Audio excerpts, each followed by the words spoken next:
Bonjour, bonjour. Alors aujourd'hui, on va parler du cycle de l'azote. Parce que voilà, comme la dernière fois on l'a vu, on a eu le bac, on a fait le décor, on a mis le sable, on a rempli l'eau. On va mettre les poissons. Ah ben non, on peut pas mettre les poissons de suite, sinon ils vont pas faire long feu. Donc avant de mettre les poissons, deux, trois précautions à faire. Alors première chose, bah, on a où on met un chauffage pour que la température de l'eau monte vite. Ou si l'aquarium est dans un local qui est chauffé, par exemple le salon, quelque chose comme ça, personnellement je ne mets pas besoin. Je mets pas. Dans mon bac, chaque bac j'ai un chauffage, mais ils ne sont pas branchés. Je les ai mis au cas où. Donc parce que les cyclidés africains, donc les Mbuna en l'occurrence, ils ont besoin d'une eau entre 20 et 30. Moi personnellement mes bacs sont dans le salon, donc généralement ils tournent autour de 21, 22. Donc pas besoin de mettre le chauffage.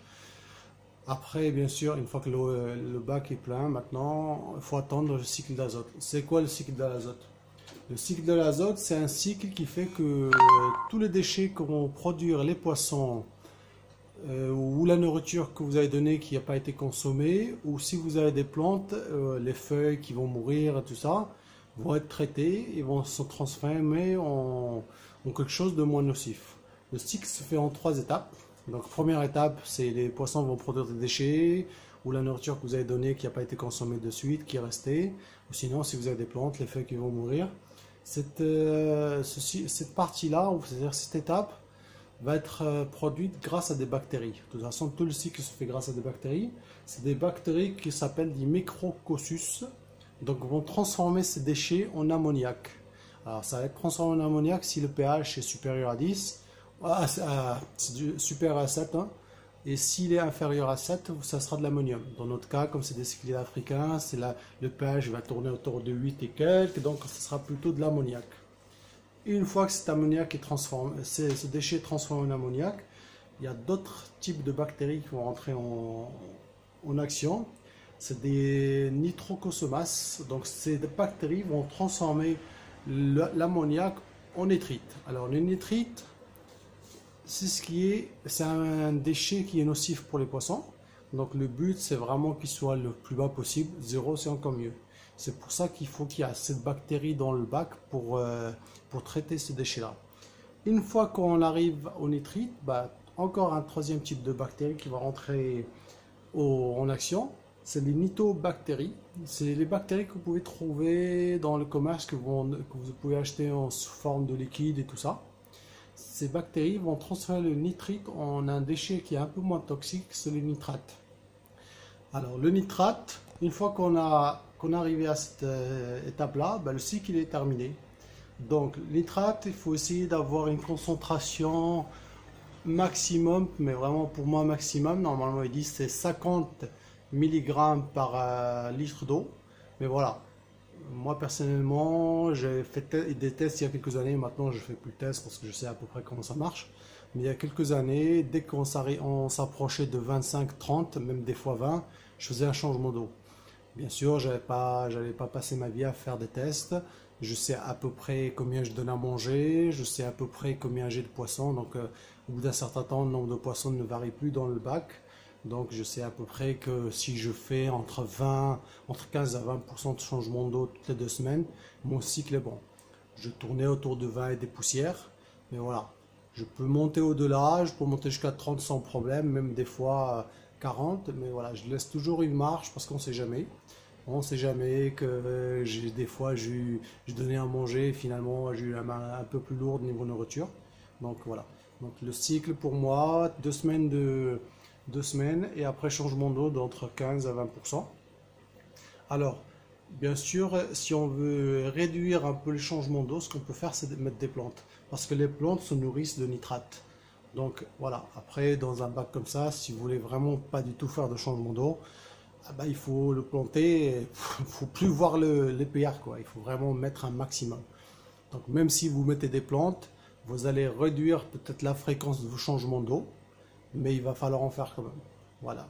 Donc voilà, tout ce qu'il faut savoir. Il faut savoir que les bactéries sont plus efficaces avec une eau un peu plus chaude qu'une eau plus froide. Mais voilà, entre 20 et 30 degrés, ils sont très bien. Donc si vous voulez ne pas avoir de problème, bah, Une fois que votre cycle est fini, vous faites des tests, bien sûr. Vous faites un test. Moi, ce que j'ai fait la première fois que je commençais à faire ça, j'ai fait un test de l'eau en sortie de robinet. Donc, dès que j'ai mis l'eau du bac, donc ça tournait autour de 10, je crois, si je me souviens bien, mais ça fait longtemps, hein. Après, ce que j'ai fait, une fois que l'eau elle était à température, donc je crois que c'était 22 à l'époque, j'ai mis une petite pincée, donc une petite pincée de nourriture. Ça permet de créer une pollution. Et c'est cette pollution-là qui va faire en sorte que les bactéries vont se multiplier parce qu'ils vont avoir à quoi manger et va enclencher le cycle d'azote.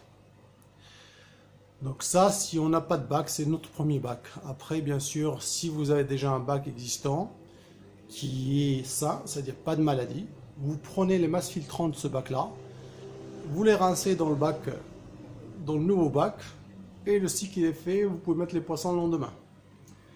Si vous n'avez pas de bac, que vous avez un ami qui fait des cyclidés africains, qui a bien sûr un bac sain, c'est important parce que ça, il n'y a aucun intérêt à ramener des saloperies d'un bac avec des poissons malades. Parce que dès que vous allez mettre vos poissons, ils risquent de choper la maladie. Donc toujours insister sur un bac sain, pas de maladie. Vous faites la même chose, vous lui rendez ses masses filtrantes.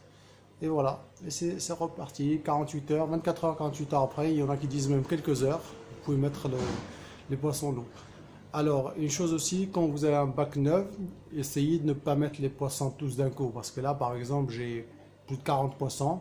Vous vous rendez compte que le choc, ça va faire aux bactéries de recevoir d'un coup les déchets de 40 poissons.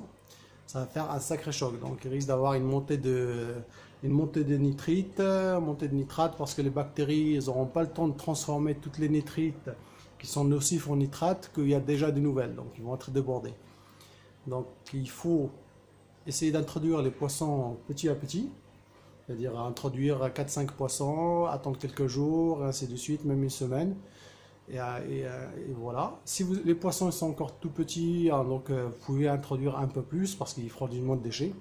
Et surtout une chose importante, les premiers jours, on se calme au niveau nourriture, hein. Les premiers jours, c'est vraiment, moi par exemple, je donne une cuillère à café par jour sur ce bac-là. Bah, premier jour, c'est vrai que moi, j'ai pas introduit tous les poissons d'un coup, mais si j'étais obligé de le faire, imaginons que j'ai fait tout ça, j'ai introduit les 40 poissons d'un coup, bah, j'aurais donné le quart. Et même pas tous les jours, ça sera peut-être un jour sur deux, un jour sur trois. Les mbuna, c'est des poissons qui peuvent rester pas mal de jours sans manger. Petit exemple, là par exemple, je vous montre. Là, j'ai une petite femelle Zebra Gold, elle se cache un peu derrière. Elle a la bouche pleine, elle incube pendant les 3 semaines de l'incubation. Bah, elle ne mange pas. Elle ne mange pas, donc les mbuna, c'est des poissons, vous pouvez partir une semaine en vacances, même 15 jours sans donner à manger, vous revenez, ils sont toujours là. Déjà, ils mangent tout le temps parce qu'avec les algues, bah, ils mangent. Et même sans manger, là, cette femelle, elle est isolée, je ne lui donne pas à manger. Il n'y a pas de souci, ça fait une semaine qu'elle est là presque, hein. Une petite semaine, là, ça fait quoi? 4 jours, je crois, 4 jours qu'elle est là. 3-4 jours. Et là-dedans, j'ai des petits Mailandia Calanos Tambiref que j'ai fait cracher le samedi. Donc là, voilà, il y a 25, je crois. Voilà, les enfants de ce mâle-là et cette femelle-là. Voilà, cette femelle-là.